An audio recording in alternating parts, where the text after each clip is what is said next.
Hawaiian Airlines flight attendants have voted to authorize a strike for the first time in the airline's history. Could it affect upcoming flights? Jen Boniza has what we need to know. Jen? Joe, I'm told that 99.9% of the flight attendants who voted are electing to strike. They want higher pay, but the strike vote will not disrupt flights yet. Our traveling public don't need to worry about that. They can plan around their holidays just as they would do ordinarily. I sat down with John Snook, the Chief Operating Officer of Hawaiian Airlines.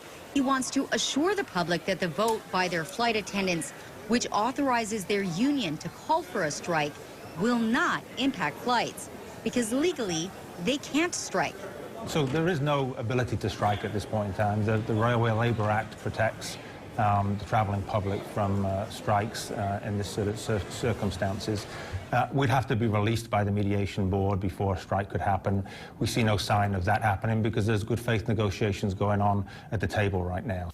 Those negotiations have been dragging on for 3 years. The flight attendants have been picketing for several months on their own time. And they say the strike vote, the first of its kind in the history of the airlines, at this point was more symbolic. This is to send a really strong, unified message to management that the flight attendants are all lined up behind the union's negotiating committee. Puke says they want negotiations to wrap up. They want a fair contract, and it boils down to money. We look at ourselves as sort of a first responder in the sky.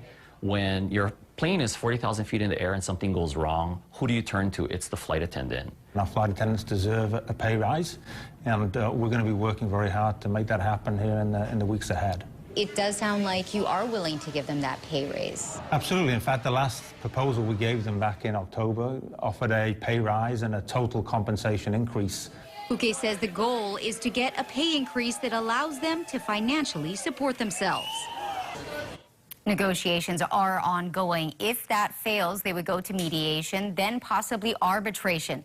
The only time a strike could happen is if the National Mediation Board gives the flight attendants permission to strike. Both sides say they are far from that point.